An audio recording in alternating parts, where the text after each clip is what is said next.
I'm a 16-year-old female, and I'm in a special class in my high school for special needs students. It's not purely for disabled kids, but mostly for people aged 16 to 20 who had drug or mental health problems that led them to dropping out of school. There's one kid in the class named Daniel, who is 17 years old, and he has Down syndrome.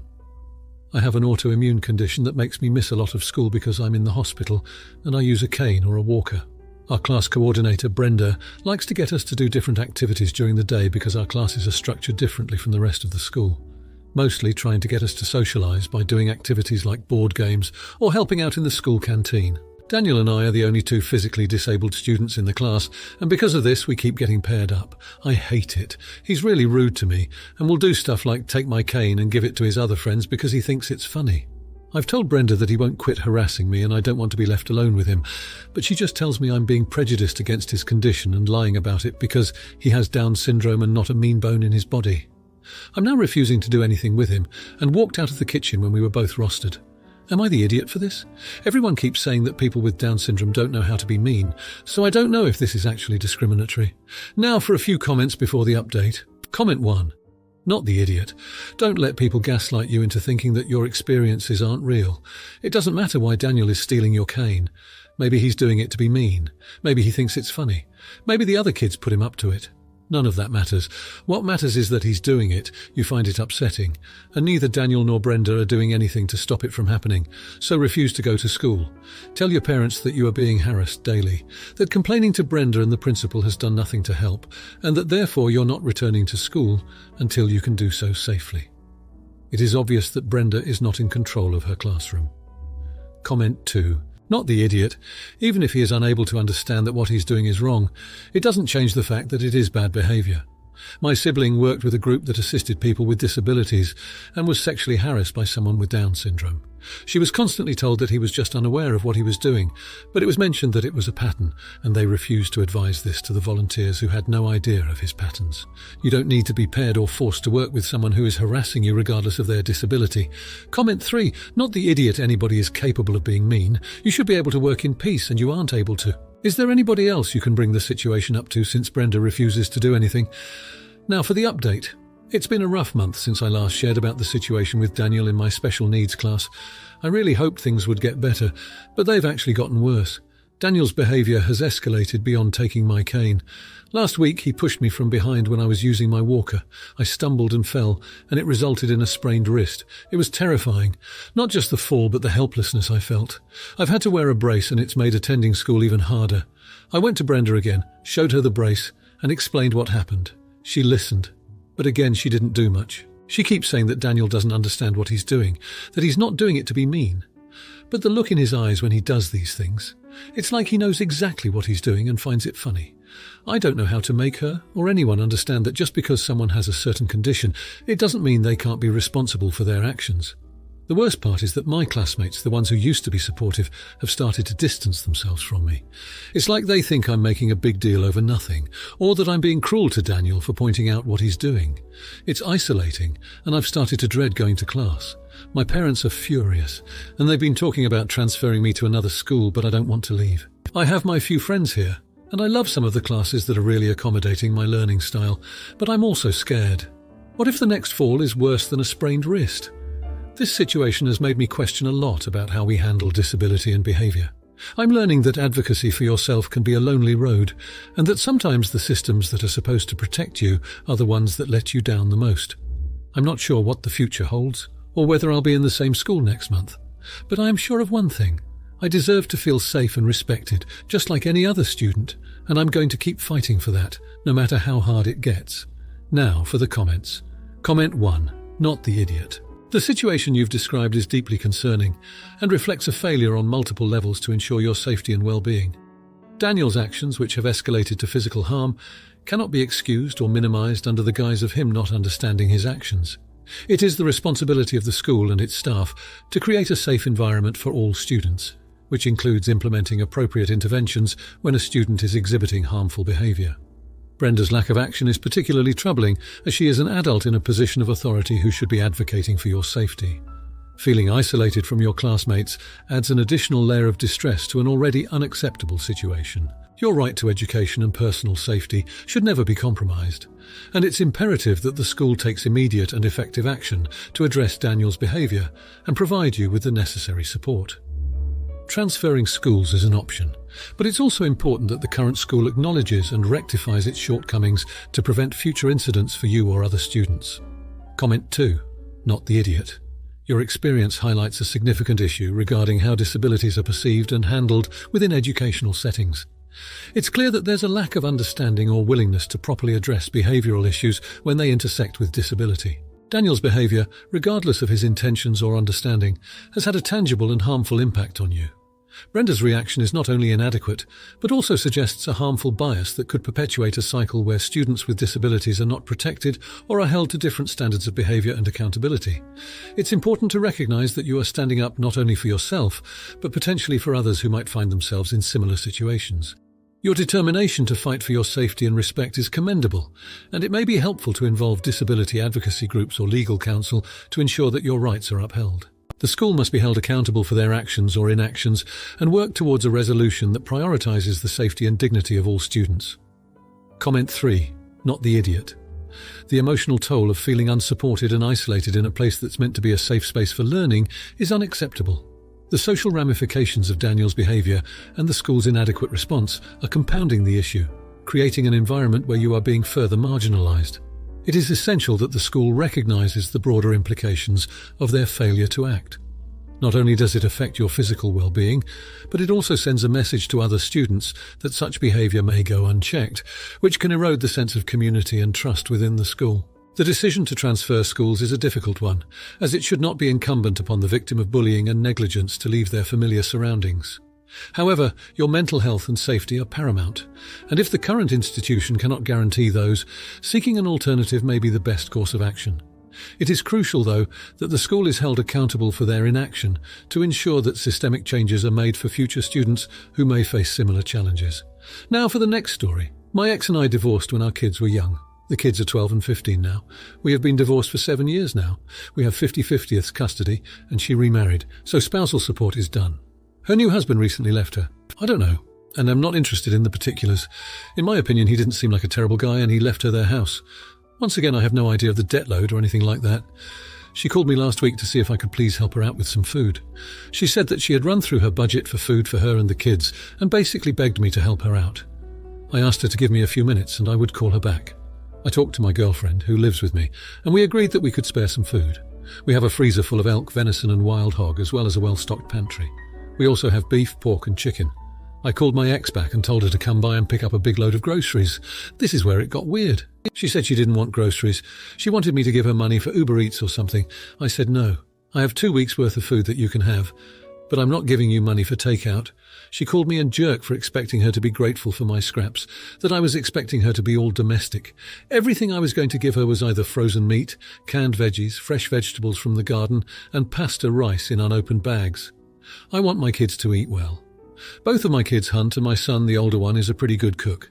He regularly makes meals for all of us at my house. Both kids eat game meat as well as store-bought. I honestly thought I was doing what she asked. I told my girlfriend not to bother packing anything up.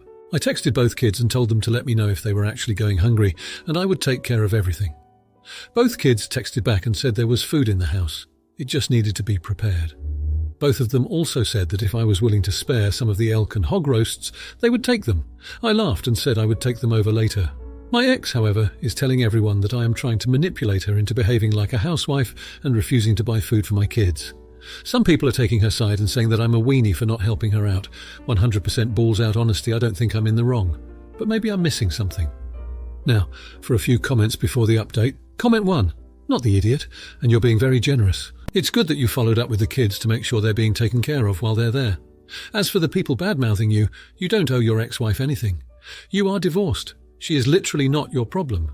Anyone who reaches out to you about it, I'd tell them, I offered to give her free groceries so that she and my children would have food, and she said no because she already has groceries and wants to order Uber Eats instead and wants me to pay for it. Please feel free to donate money to her lifestyle if you want to, but I no longer need to. Comment 2. This is a wild response from your ex. You are not the idiot here. If people are taking her side, don't take it too hard. They heard the drama from her, and I'm sure she didn't present the situation in a fair light. If you're close with them, ideally, you'll have a chance to set the record straight. And if they refuse to see the insanity of refusing high-quality, excellent food because you will have to prepare it, then you can safely distance those people from your life. Being able to make food is required of parents. Comment 3. Not the idiot. She, on the other hand, is definitely the jerk.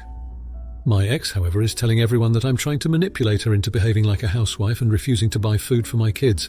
Some people are taking her side and saying that I'm a weenie for not helping her out. Such nonsense. She's too damn lazy to cook is all. And maybe there's a dose of taking out her husband leaving her on you. Now for the update. Sorry, but I can't fulfill this request. Now for the comments. Comment 1. Not the idiot. From what you've described, it seems like you've been put in a difficult position. It's understandable that you would want to prioritize your own health and safety over attending the wedding. Your friend should recognize that your well-being needs to come first, and while it's unfortunate timing, true friends should be able to understand and forgive situations that are out of your control. It's important to communicate your circumstances clearly and offer your support in any other way you can, but you shouldn't be expected to compromise your own health for the event. Comment 2. Not the idiot. In life, sometimes unforeseen circumstances arise that force us to make tough decisions.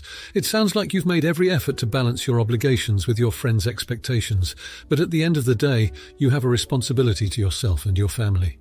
If your absence would cause significant financial strain or logistical issues for your friend's wedding, it would be considerate to offer help in finding a solution or replacement if possible.